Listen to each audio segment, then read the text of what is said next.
नमस्कार, मैं हूं केशव तिवारी और अलग अंदाज में रहती हैं खबरें हमारी। लोकतंत्र के 4 स्तंभ होते हैं और उसमें 3 स्तंभ तो कायदे से मजे में ही रहते हैं। जिसकी सरकार है उसके जलवे हैं, वह कुछ भी कर सकता है। वह जूता पहनकर चूनर यात्रा निकाल सकता है, वह जूता पहनकर साधना कर सकता है, वह जूता पहनकर आरती कर सकता है, वह जूता पहनकर भागवत भी सुना सकता है, वह जूता पहनकर भागवत सुन भी सकता है। और जिसकी सरकार होती है वह व्यक्ति इसके समर्थन में दलील भी दे सकता है कि नहीं, हम जो कर रहे हैं वह जायज है और ये साधना का विषय है। कार्यपालिका के अंतर्गत अधिकारी आते हैं। अधिकारी पत्रकारों से बात करें या न करें उनकी मर्जी। अगर कहीं ज्यादा नाराज हो गए तो किसी फर्जी मुकदमे में जेल भी भेज सकते हैं। न्यायपालिका के संबंध में क्या कहा जाए, यहाँ भी लोगों को तारीख पे तारीख ही तो मिल रही है। ऐसा डायलॉग फिल्मों में भी बोला गया है। अब लोकतंत्र का चौथा स्तंभ है पत्रकार, मीडिया। सच बोल दे तो लोगों को मिर्ची लग जाती है, किसी की तारीफ कर दे तो इस देश का समाज पत्रकारों को भड़ुआ, चाटकार, लघुआ जैसे शब्दों से संबोधित करने लगता है। जिस समाज के लिए पत्रकार लड़ता है, जब कभी पत्रकारों पर अटैक होता है या वो परेशानी में आते हैं तो वह समाज उन पत्रकारों के साथ कभी खड़ा दिखाई नहीं देता। लेकिन यही समाज पत्रकारों से यह उम्मीद करता है कि उनका दुख, दर्द, पीड़ा, वेदना, तकलीफ पत्रकार उजागर करें। अरे यदि पत्रकार आंदोलन कर रहा है तो जनता को भी उनके साथ आना चाहिए, उनके आंदोलन में शरीक होना चाहिए। लेकिन जनता ऐसा नहीं करती। बड़े अफसोस के साथ कहना पड़ रहा है कि लोकतंत्र के चौथे स्तंभ के साथ, ईमानदारी के साथ कोई न्याय नहीं करता। आज के हालात तो और बद से बदतर होते जा रहे हैं। जब भी किसी का भ्रष्टाचार उजागर करिए, सीधे यही कह दिया जाता है कि पत्रकार को पैसा नहीं मिला होगा इसलिए खबर प्रकाशित कर रहा है। आज की तारीख में अखबार मालिकों के भी कई प्रकार के धंधे हैं। यदि पत्रकार के साथ कोई दुर्घटना हो जाती है तो अखबार के मालिकान भी धृतराष्ट्र और गांधारी जैसा अभिनय करने लगते हैं। जब शासन और प्रशासन चलाने वाले लोग दुशासन की भूमिका में आ जाए तो पत्रकारों को पीड़ा तो होगी। मैहर के तमाम पत्रकार कलेक्टर मुर्दाबाद के नारे लगा रहे हैं और कलेक्टर इन नारों को अनसुना कर रही है। वो ऐसा प्रदर्शित कर रहे हैं जैसे मैहर में कोई नारेबाजी हो ही नहीं रही है। आखिरकार सवाल यह उठता है कि पत्रकारों को सड़क पर क्यों उतरना पड़ा। पत्रकारों ने ऐसा प्रशासन से क्या मांग लिया जो प्रशासन देने में अक्षम है। पत्रकारों ने गाड़ी, घोड़ा, कोठी, महल तो मांगा नहीं होगा।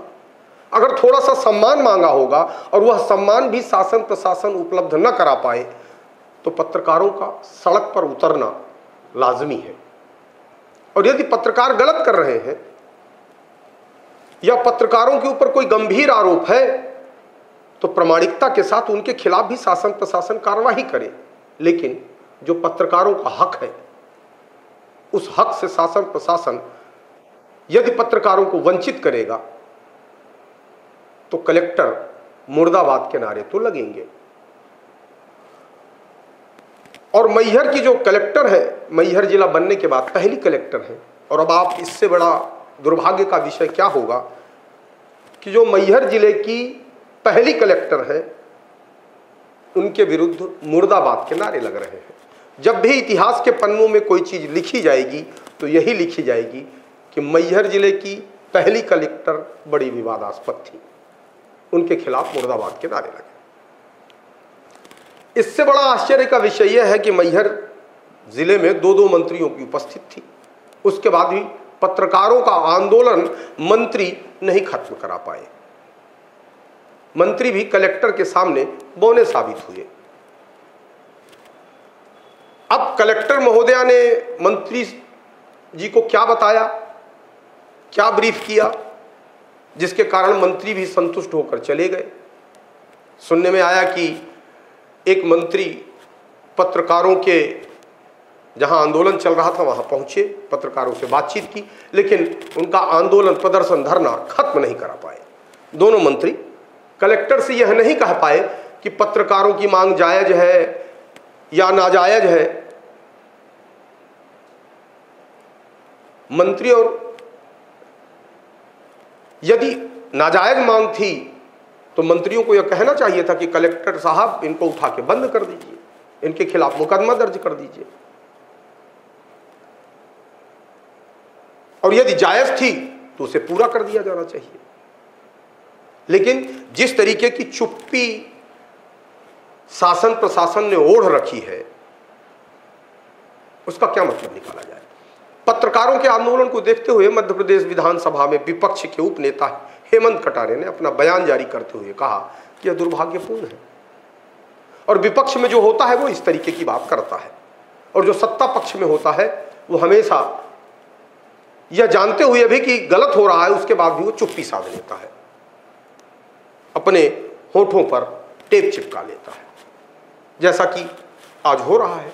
इसके अलावा मैहर के पूर्व विधायक नारायण त्रिपाठी ने भी पत्रकारों के समर्थन में अपना बयान जारी कर दिया है और कहा है कि कलेक्टर अनुभवहीन है, जिसके कारण ऐसी स्थिति मैहर में निर्मित हुई। लोकसभा चुनाव लड़ने के बाद नारायण त्रिपाठी करीब करीब मैहर से अदृश्य हैं, लेकिन जहां भी थे उन्हें इस दृश्य का जब आइडिया लगा या उस दृश्य के बारे में जिसने भी बताया तो उन्होंने कम से कम पत्रकारों के साथ इतनी संजीदगी, इतनी संवेदना तो जताई कि उन्होंने पत्रकारों के समर्थन में एक बयान बनाकर वीडियो जारी कर दिया। मैहर देवी का धाम है, शक्तिपीठ स्थान है, नवरात्रि का समय है। ऐसे दौरान मैहर जिले के समूचे पत्रकार जिला प्रशासन की निष्क्रियता की वजह से, जिला प्रशासन की कार्यशैली की वजह से सभी लोग नाराज हैं। समूचे पत्रकार उपेक्षित हैं, क्षेत्रीय लोग उपेक्षित हैं, क्षेत्रीय जनप्रतिनिधि परेशान हैं। जो भी नीतियां बनती है, जिला प्रशासन महोदय का दायित्व बनता है कि यदि कमेटी नहीं है, इसके बाद भी कुछ जिम्मेदार लोगों के साथ बैठ के निर्णय करें। और आज मैहर देवी धाम में जिस तरह से तमाम गड़बड़ियां हैं, चाहे वहां के ठेकों को लेकर, चाहे जिन विषयों को लेकर बिना कमेटी के जो मन आता है जिला प्रशासन के द्वारा प्रयोग जैसे कार्य किए जाते हैं, जो ये सिद्ध करता है कि जिला कलेक्टर कहीं न कहीं अनुभवहीन है, उनको अपने दायित्व के प्रति जानकारी नहीं है, आईएएस की जिम्मेदारी क्या होती है वो भी जानकारी नहीं है। इन्हीं कारणों से पत्रकार और मैहर के तमाम लोग सब पीड़ित और परेशान हैं। और इस दौरान पत्रकारों के द्वारा सामूहिक यदि विरोध किया जाता है तो कहीं न कहीं देवी धाम का नुकसान होगा, हमारे मैहर का नुकसान होगा। मैहर कहीं न कहीं इस शारदीय नवरात्रि के दौरान विवाद का कारण बनेगा। समूचे पत्रकार भाइयों को आश्वासन देता हूं, विश्वास दिलाता हूं कि जब जहां जो जरूरत पड़ेगी पूरी तरह साथ देंगे। आप लोग अपने मान सम्मान और दायित्व के प्रति सजग सतर्क रह के मैहर के हित में, मां शारदा धाम के हित में भी काम करें। और जिला प्रशासन यदि उपेक्षित करते हैं और अनदेखी करते हैं तो वो भी लड़ाई लड़ना चाहिए। आप लोग अपने हक अधिकार की लड़ाई लड़ें, हम आपके साथ हैं। मुझे याद नहीं आ रहा कि मैहर के इतिहास में कभी नवरात्रि के अवसर पर पत्रकारों ने प्रशासन का विरोध किया हो, लेकिन कहीं न कहीं नवरात्रि के अवसर पर मैहर की जो बदनामी हो रही है उसके लिए जो भी जिम्मेदार है उसकी जिम्मेदारी तय करके उसके विरुद्ध कार्रवाई होनी चाहिए। आपको हमारी खबरें कैसी लगती हैं कमेंट बॉक्स में आके कमेंट कर सकते हैं, लाइक कर सकते हैं, शेयर कर सकते हैं। और यदि आपको हमारी खबरें अच्छी लगती हैं तो विशाल खबर चैनल को सब्सक्राइब कर हमें अपना आशीर्वाद जरूर प्रदान करें।